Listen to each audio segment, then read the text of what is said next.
Welcome in, everyone, to another week of TinChattin, our first TinChattin of 2026. Mike Maahs, I'm Drew Frey. We're back in Parkview Field. Mike, just sort of pre-game jitters, pre-week jitters. Are you starting to feel those, or are you itching to get back out there? I don't have the jitters, but boy, I've been anxious to get going. Yeah, you've been doing this a few years, a couple opening days you've had. Let's see. I started fill-in broadcasting in 2003.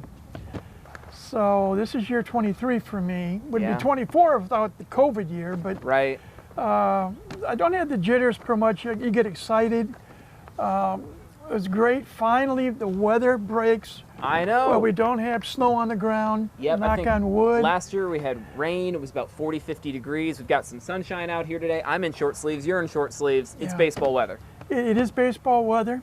The team flew in from Arizona. We're doing this on a Monday. Right. And the team flew in from spring training in Peoria, Arizona on Saturday. And you and I were just talking before we turned the camera on. Jonathan Matthews, who was back for his second go-around as the manager of this team. 2023 manager. Last time the TinCaps made it to the postseason was under Coach Johnny Matthews. And he made it plain. The team flew in on Saturday from Arizona, and he wanted nobody here at the ballpark yesterday, which would have been Sunday. And he said, and then we come back and we'll get started on Monday. So the team did reconvene here earlier today. They had a nice little, somewhat spirited practice. Yep. And as we'll go about when we talk about this makeup of the team, there are 17 pitchers on the opening day roster. 11 of the 17 had what they called live throwing. And I cannot recall, and I've been here since the team started across town in 1993. Yeah, you've been here every year at Parkview Field. And every year at Parkview Field, I cannot recall first practice of the year here at the ballpark where there was live pitching. Yeah. They're getting game ready, and opening day is Friday. That's going to be on the road, 3 games, and then coming back Tuesday, home opener for the Fort Wayne TinCaps. And also new this year, 60 degrees or lower for first pitch. That gives anyone who had a ticket a free opportunity to get another ticket. So they're trying to tell people, come out to these games, even if it's going to be cold, it's all right, we'll make it worth your while. Creativity within the marketing department here with the TinCaps. But yeah, the setup is, if the temperature is below 60 degrees at first pitch, which if the weather holds out a week from Tuesday, or I should say this coming Tuesday, right, at 6:35, if the temperature is below 60 degrees, everyone who's in the house will have the chance to get a ticket to come to another game in the month of April free of charge. Yeah, and that's trying to get that energy into Parkview Field early in the season. I know weather can certainly impact it. Also, the games aren't as heightened with, playoff pushes yet, but this is the opportunity where you can see some of these players, especially early on in action. And we talk about this every week, it seems like. You never know how long someone's going to be here. You've got some guys, we're talking, with just coaches already. Rosman Verdugo's name came up a lot because this is going to be part of, I think, his third season in Fort Wayne. And Coach Matthews even made the comment, he's like, Rosman, love you. I'm ready for you to move on, ready to get him up to Double-A. So he starts putting barrels to bats to barrels really quick. We could see him on the move. And that's something I think all of us, not just you and I in the media, but also the viewers that are watching us, they have to realize this is minor league baseball. It is preparation baseball, if you will. The goal is to leave. For those is to eventually play, if not at Petco Park as a member of the Padres, somewhere within the major league system. Exactly, and there's a lot of players that, obviously from the TinCaps, that were on major league rosters this year, and then from the 2023 squad with Johnny Matthews here, a lot of players just from that team who are already there, just 2-3 years removed from being in Fort Wayne. So it's a double-edged sword, if you will. Of course. From a marketing standpoint, come on out, let's see what happens. Right. You got the best ballpark in all of minor league baseball, arguably, in Parkview Field. It's beautiful. You can see it today. You can feel that atmosphere. This team over the years, and again, play opened here in 2009. Right. This is year 17? They have been the beneficiary of some of the greatest fans in baseball, major or minor league. But it's a proving ground for these people here, these players. You want to perform well, well enough where you get that call, or you get called into the manager's office and said, pack your stuff, we got an airplane ticket for you, you're moving up the next level, which in the case of the Padres and the TinCaps, from high A Fort Wayne to double A San Antonio in the Texas League. And if you can do that early in the season, you get to some warmth. So that's a little bit of other motivation too. If it's cold here in Fort Wayne, you can head down to Texas. So you want to say, get out here, join the ambiance, join the excitement, see potential major leaguers. And I was talking with a couple of our colleagues in the media before the get-together between the media and the coaching staff earlier today. I brought up the name Fernando Tatis Jr. Of course, it's hard not to. Fernando was here in 2017. So hard to believe that 9 years. It was 9 years ago that he thrilled hundreds of thousands of fans here at Parkview Field. He was hitting balls 400 feet. Yeah, or farther. Right. Or well, yeah. So the idea, come on out, cheer the team on, watch some of these players who, if they play well enough, will get promoted, and then someday we can say, I got to see so-and-so in person on his way to the major leagues. Yeah, exactly. And looking at this roster that we've already got here, we're not going to go through every name. That would take us a while. But just some of the standouts, whether it's a newcomer or someone who's coming back for a while. We talked about Verdugo a little bit already. Who were some of those first names that jumped out on the page when you saw the roster? First name that Jonathan Matthews mentioned to the media was Jack Costello. Yes, he's coming back to Fort Wayne. He was a big part of that team last year. 10th round pick out of the University of San Diego in 2024. And Jack began the year as an outfielder. Yeah. Played in right field, played a little left field. He moved around. But he ended up playing a lot of first base, a few games, handful of games at third base, showing his versatility. And major league teams are always loving it when they can see a person, or be it a prospect or a potential major leaguer, being able to play a number of different positions. The other nice feature about Jack Costello in 2025, one of the best right-hand hitters against left-handers in the entire Midwest League. Yeah, that can ruin some matchups. And you're talking a 12-team league with a 30-man roster, not counting any player moves. You're looking at one of the best 360 to 400 plus players in this league, right-hand hitter hitting against left-hand pitching. So Jack Costello was a name that was mentioned. Yeah. Another one I want to bring up, because we've talked about just Fort Wayne having top prospects from time to time, from year to year, whether it was Leo DeVries last year, Jackson Merrill a few years before, Jacob Marcy at the big league level now, as well as Merrill. The highest rated prospect that Fort Wayne has, at least entering the season, is a man named Cash Mayfield. He was a first-round draft pick just last year. He's now set to make his debut in high A.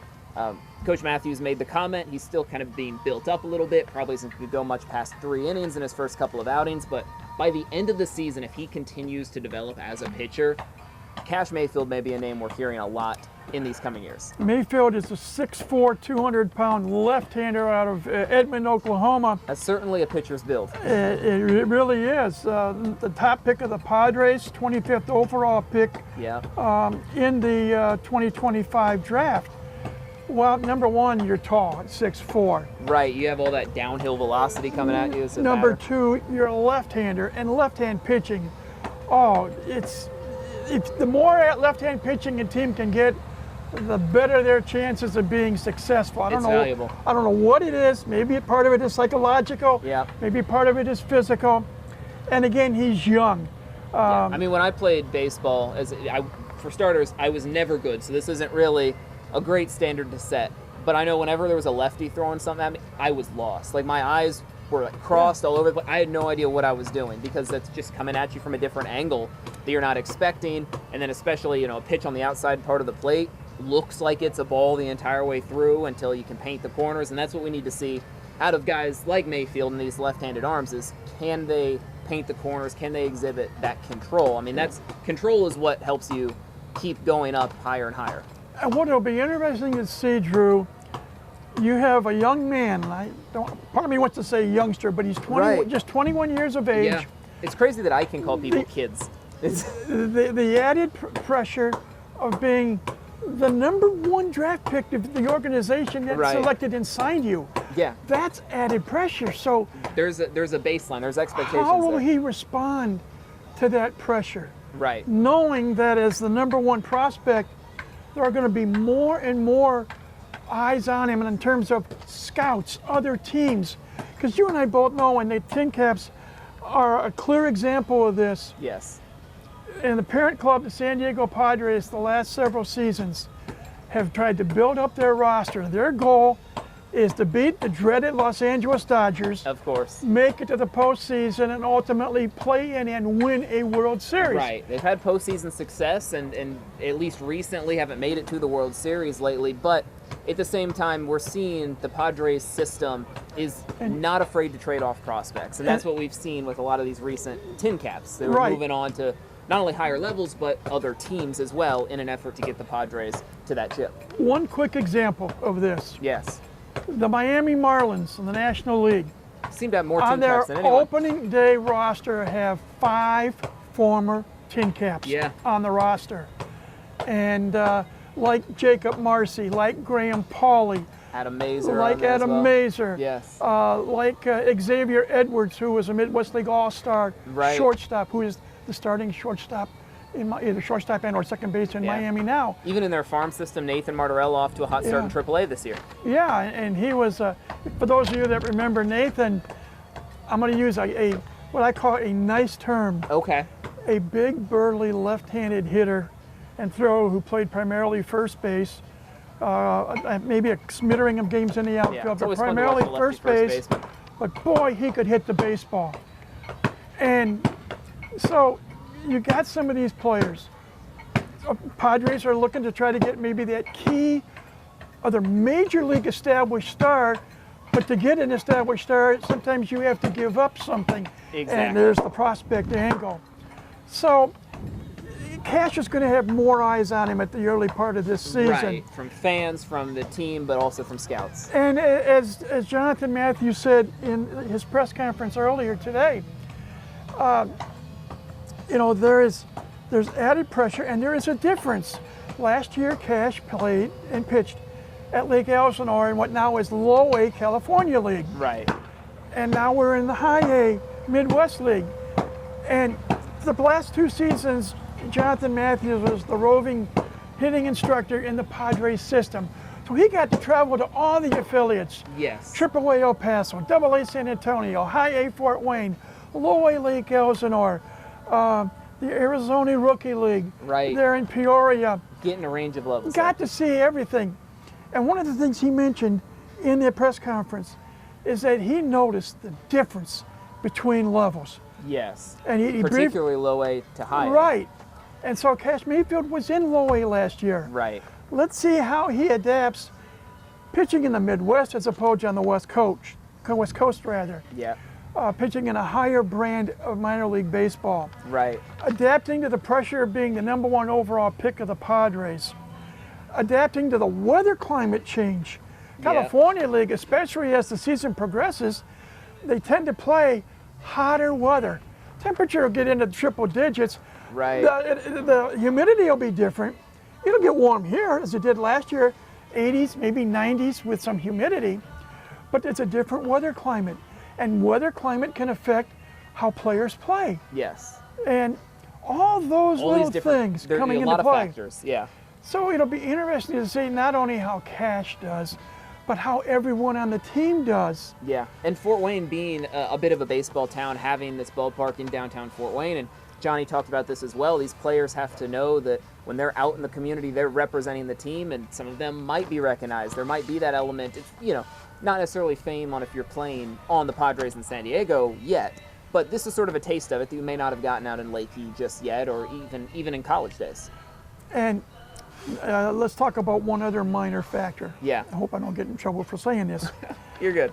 Being the #1 draft choice means that you're signing a pretty decent first bonus. professional check. Right. And let's find out the maturity Yeah. of the person, in this case Cash, I should say, sorry, my tongue's untied, Right. how he handles things, how he handles himself in the public. Right. as far as fans of Fort Wayne are concerned, he's a potential media star. He could be, very well. So let's see how he handles it. Right. He may be in a restaurant here in Fort Wayne, and someone who may have come out to see a game or two may recognize him. Okay? Yeah. You know, what happens when you have maybe a 6, 7, 8-year-old young boy Right. who is out with mom and dad to dinner, and he recognizes him from being at the ballpark, Yes. comes up to him and says, "Can I get your autograph, please?" Right. Let's see how he reacts to that. Yeah. Well, you see that even at the big league level. I just know, people I've, interacted with, whether, as a fan or just kind of working in media. There's some of those guys that have, long careers and they're, 50, 60 years old. They still will go out of their way to just try and, interact with the casual fan. There's other guys who it's very clear. It's like, I am going to my car, leave me alone. So, and, no need to name names of any of that. But that's the idea is as we get into this season, get into starting to build up prospect pedigrees and fame, how does that impact an ego? Everyone has an ego. It's about keeping it in check. And Matthews mentioned that. He's like, I like to keep it loose in the clubhouse. I like to keep it tight on the field. When you're in the ballpark, when you're out there on the field, it's about how do I approach this next at bat. That's all there is to it. The other thing that I'm anxious to see, and it happens every year, there are 11 former TinCaps on this opening day roster of 30. Right. Let's see how they can mentor, if you will, the other 19 players who have Yes. never played a game here at Parkview Field before, Right. and explain some of the nuances, not just of the ballpark, the city, the Midwest League. Just class A. And it's all part of the building of a team. Yeah. When we talk about a team, yeah, we talk about 30 individuals who try to mesh together. Right. It's a learning process for everybody. But Yes. how do they mesh? How do they create chemistry? Oh, yeah. Good chemistry, more often than not, can lead to a lot of success on the field. And it's contagious. I mean, look at West Michigan last year. They won the Midwest League title, and that was a team that had a lot of top prospects on it at times. But even after those guys were promoted and new guys came in, that didn't stop them from winning. And they went on to win the Midwest League. They had that chemistry. They had that rapport. It's a matter of, can the TinCaps do that this year, regardless of who's physically on the field? Can they keep that gelling? Let me use West Michigan as one example. One of the players who was an outstanding Midwest League All-Star last year, Right. infielder Kevin McGonigal. Phenomenal. Near talent. the end of the season, the latter part of the season, like late July, early August, he and Max Clark, who is from suburban Indianapolis, Yeah. were among a few players that were promoted from High A West Michigan to Double A Erie. Long and short of it, Kevin McGonigal was the starting third baseman for the parent Detroit Tigers last Thursday night. He skipped When AAA. they began their season, American League season, ironically in San Diego against the Padres. McGonigal doubled his first 2 times up, ended up going 4 for 5 in his major league debut. And then in his second game, Jackson Merrill, who also skipped AAA as a representative of the Padres, robbed him of his first career home run. Yeah. So these are two guys who have this Midwest League experience pretty recently. So but there's an example of an outstanding talent, honed his trade here in the Midwest League, and through his determination and his performance, impressed what I call the brass so much. Right. A.J. Hinch, the Detroit manager, kept him on the roster, starting him at third base, and in his very first game, he goes 4 for 5. It can be done. Oh, yeah, it's fun to watch happen. It takes a tremendous effort, but it takes a lot of his teammates helping him as well. Yeah. And now we got to see which of these TinCaps can sort of take that next step. Right. And I want to take that into sort of, I know last year we did sort of a question of the week. This one may get us, this isn't going to give us an immediate response, an immediate answer here. But of this list of current TinCaps, we can talk about Cash Mayfield, the highest ranked prospect. Who do you think by the end of this season takes the biggest leap in terms of building up their own prospect pedigree? So we can look at examples last year Miguel Mendez was not really a highly ranked prospect. He's now, I think, number 3 or 4 in the Padres system. We can look at Brandon Butterworth now in the Baltimore system, who was a late draft pick, who ended up being a significant piece of a major deadline deal. Who do you think on this list we're going to be talking about in 6 months as a newfound prospect? It's an unfair question, in all honesty, I because know.